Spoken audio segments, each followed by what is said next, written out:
আমি আমার ঘড়িটা আর ওয়ালেটটা ওই ঘরে রেখে এসেছি, তুমি প্লিজ একটু এনে দাও না। কেন? তুমি নিজে গিয়ে নিয়ে আসতে পারো না? তোমার পা ভাঙা নাকি?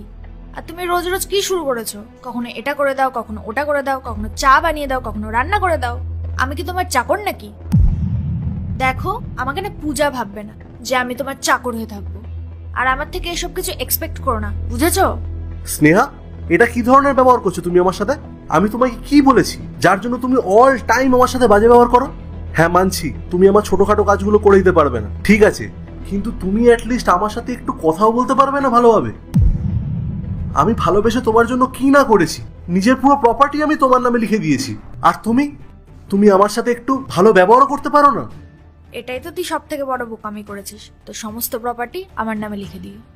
আর কি যেন বলছিলিস তুই? তুই আমাকে ভালোবাসিস? কিন্তু আমি তো তোকে ভালোবাসি না। আর তুই এতটাই বোকা যে তুই এটা জানতি না যে আমি তোর প্রপার্টির জন্য তোর সাথে ছিলাম।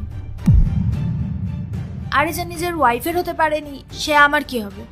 নতুন একটা মেয়ে এলো, তুই তোর ওয়াইফকে ছেড়ে দিলি, এরপর যখন অন্য কেউ আসবে তখন তো তুই আমাকেও ছেড়ে দিলি। তোর মতো ছেলেকে আমি কেন ভালোবাসবো? স্নেহা, কি বলছো তুমি এসব? তুমি আমার সাথে এরকম করতে পারো না। আমার মনে হয় না আমি কোনো ভুল করেছি। বাই।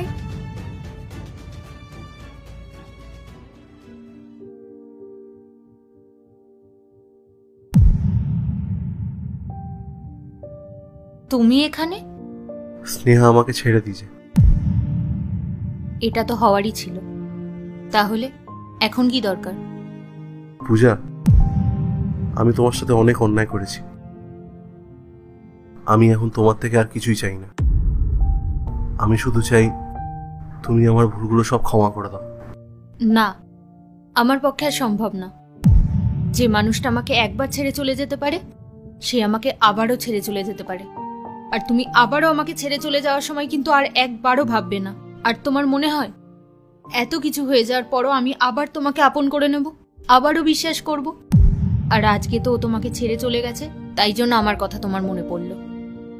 না হলে তো আমার কথা তোমার আর কোনো দিনও মনে পড়তো না।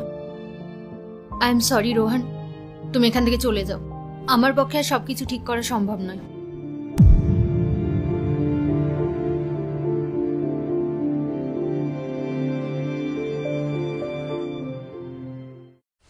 পার্ট 2 দেখতে সাবস্ক্রাইব করো ভেলকু 78M।